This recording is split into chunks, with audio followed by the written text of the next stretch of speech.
Hello guys, kamusta ang lahat? Ito taman tayo. Nahihilo na ba kayo sa mga biyahe ko? Ayan, Pasaris road trip guys. Sabi ko sa driver, bilisan mo kasi malilate na ako. Charot lang. So ayan guys, makikita nyo ang kagandahan at mga malalaking gusali dito sa Pasaris road trip ni J. Pachicoy. So ayan, masyadong mabilis guys, masyadong mabilis. O sige mamang driver, bilisan mo pa para hindi tayo mahuli sa pupuntahan natin. Ayan, nagpapakunti silang lahat. Charot lang guys. Ayan, ako alam nyo lang, nahihilo talaga ako kapag sumasakay ako ng bus. Mas gusto ko pa yung MRT kaysa bus yung sasakyan ko. Kasi parang convenient ako sa MRT. Pero yun lang nga, minsan yung MRT crowded.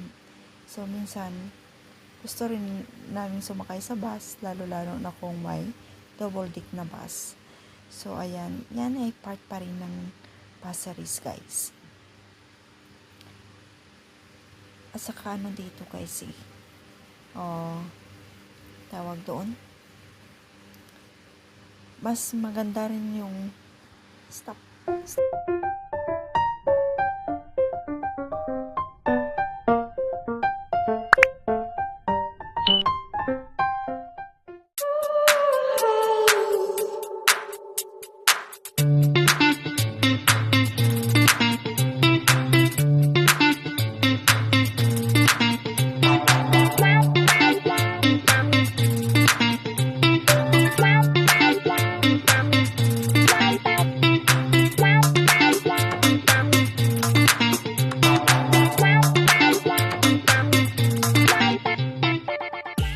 At saka mas mura guys kung sa bus tayo sasakay compare sa MRT. Pero kung saan yung mas convenient na lugar at saka malapit yung bus stop at saka kung pwede sa bus nagbabas kami. Pero kung minsan mas gusto namin na kasi kung sa bus kasi panay yung hinto at saka tawag doon, akyat pa ba. Sa MRT kasi basta mas gusto ko yung sasakyan yung MRT kaysa bus. Sa totoo lang, yun lang minsan gusto ko rin sa bus kasi ayan, para makapag-video ako. Kasi kung sa MRT hindi ka makabidyo, hindi mo makita yung buong view. So mas maganda kung sa bus at saka may double deck. Ayan, nasa double deck ako niyan, makikita mo talaga yung buong ng daan na pakalinis. Makikita mo yung mga iba't ibang gusali. So ayan guys, yung road trip ni G. Ayan, galing kami ng Pasaris, papunta kami ng Hougang. So mas malapit kapag mag-bus ka compare sa MRT kasi lipat-lipat din yung MRT. Dito sa kasi sa bus, lang yan dalawang lipat lang yan. Dalawang lang kami, isang transfer lang. Kung sa MRT, ganun din. Tapos, sa MRT, minsan, mag-transfer ka sa ibang line, malayo rin yung lalakarin mo. So, parang pare-pareho na rin. Pero, para sa akin, mas gusto ko yung MRT kasi yung hinto-hinto ng bus, dyan ako nahihilo. So, ayan. Yan yung double deck na bus. By number yan guys, kung saan kayo pupunta. Tapos, titingnan nyo doon sa bus stop kung anong number at saan kayo pupunta. Dito sa Singapore, hindi kayo malikaw, promise. Maliit lang yung Singapore at hindi kayo maliligaw dito, lalo na sa MRT. Nung bago pa lang ako, hindi ko alam yan kung paano, saan ako papasok dito, sa kabila ba o sa kabila, hindi ko alam yun pala. May mga instruction na doon sa sa every MRT na makikita mo doon kung saan ka pupunta. Minsan kasi akala ko kasi kung saan ako lumabas, doon na ako papasok. Minsan iba. Kaya titingnan mo doon yung instruction kung sa kabila ka o sa kabilang MRT kasi magkabilaan yan eh. So, yun, dati yan palagi ako naliligaw yung bago ka pa lang, siyempre, diba, nag-a-adjust tayo kasi iba talaga dito sa ibang bansa kumpara sa atin, diba? So, ayan, malayo rin yung nabiyahe namin, mga almost 30 minutes yata yan o 45 minutes, ganon.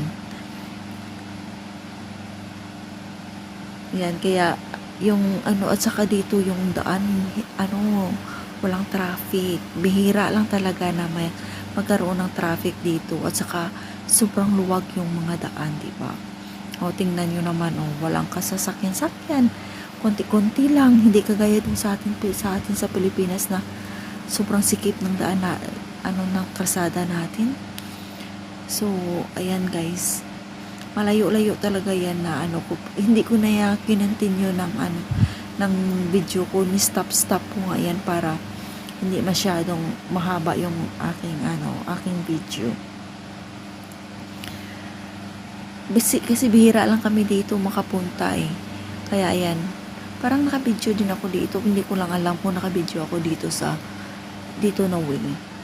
Pero sa MRT pa series 2 maraming akong video noon. Matagal na yun, hindi na nga ako nakabidyo kasi sabi ko mayroon na akong video na nakasakay ng MRT pero hindi mo talaga makikita yung tawag doon magkabilaan na view. Parang side by side lang kasi sarado naman yung diba? Sarado naman yung MRT. Hindi kagaya ng ng bus na makikita mo yung side ng kalsada nila. So, ayan. Yan lang guys yung masishare ko dito na view dito sa Singapore. Kasi hindi naman ako makagala. Palaging umuulan. Minsan tamad. At saka, parang lahat na yata dito napuntahan ko. Ano pa ba yung hindi ko napuntahan dito? So, ayan guys. Comment down below guys kung ano pang gusto nyo makita at ano pang gusto nyo puntahan dito sa Singapore. Huwag lang sa mga mahal na entrance kasi wala akong pangbayad. Walang budget. So, dito na lang muna tayo sa kalsada, libreng video. sa mall naman kasi, nahihiya naman ako mag-video doon. Kasi baka bawal. At saka, sabihin na lang pumasok ka sa mall tapos mag-video. Diba?